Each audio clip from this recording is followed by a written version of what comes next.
O ensaio, gente, ele é o tesouro ainda não explorado no mercado literário brasileiro por autores brasileiros. Ele é explorado pelas editoras, ele é explorado pelos leitores. E eu acho que a beleza do ensaio está no fato de que você tem ali uma tentativa de aproximação do mundo, conversando, dialógica, muito, muito intensa, com pesquisa, com estudo, com experiência própria. Eu gosto de um ensaio que seja subjetivo e, ao mesmo tempo, vá me ensinando coisas o tempo todo. Ou seja, que seja cuidadoso e que esteja sempre, de alguma forma, me introduzindo.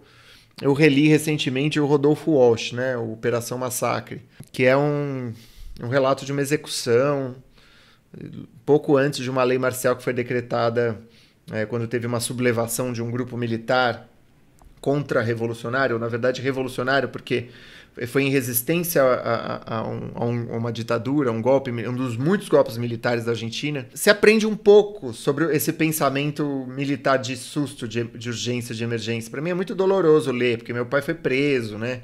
Foi torturado, eu tenho um histórico assim um pouco... essas coisas me angustiam, assim. Mas eu aprendo, sabe? E o Rodolfo Walsh escreve tremendamente, né?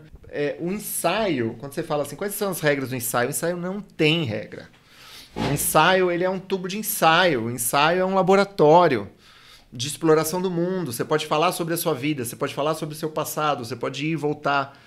Eu estou escrevendo um ensaio agora sobre alimentação, né? Ele começa com um relato de uma dieta e ele vai levar para uma reflexão sobre a indústria de alimentos e sobre a nossa necessidade de contenção, né?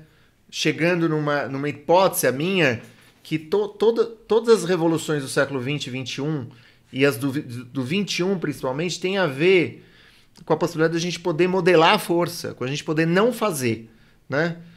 Até o século XIX era sobre a impossibilidade de fazer. A partir do século XXI a gente pode estourar uma bomba, a gente pode, mas a gente não pode fazer, né? A gente não deve. A gente pode fazer uso da força, pegar um país, um império, né? um país desenvolvido, ocupar um outro, ele pode fazer, mas não deve fazer.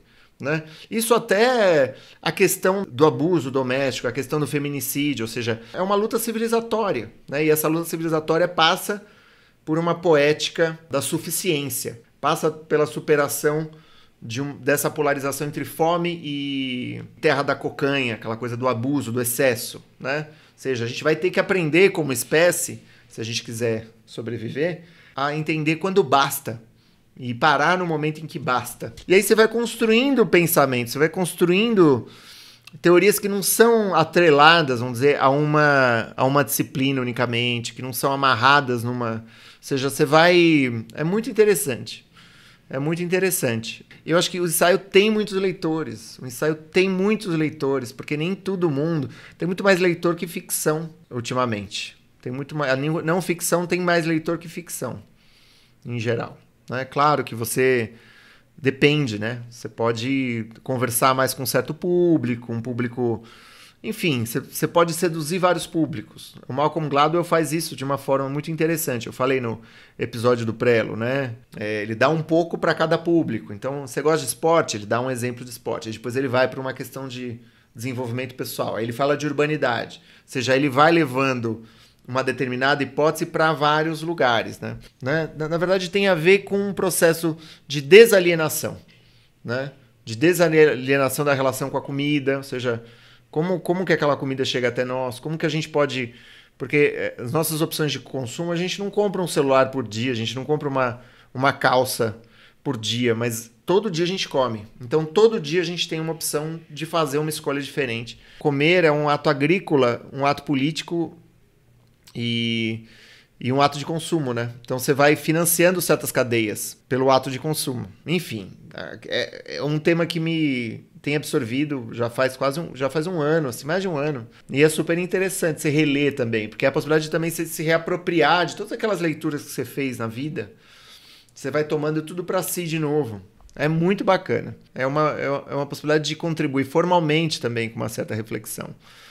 E a galera não sabe, porque você vai ver, quem é da academia sabe que o pessoal tem muita dificuldade de escrever, né? Tem muita dificuldade de escrever, tem muita dificuldade de seduzir pelo textualmente, né? Você tem muitas fórmulas, assim, muitos padrões de estrutura de texto na academia que o pessoal segue e que funcionam às vezes só dentro da academia.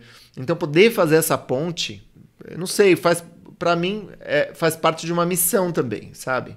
De divulgação científica para o grande público.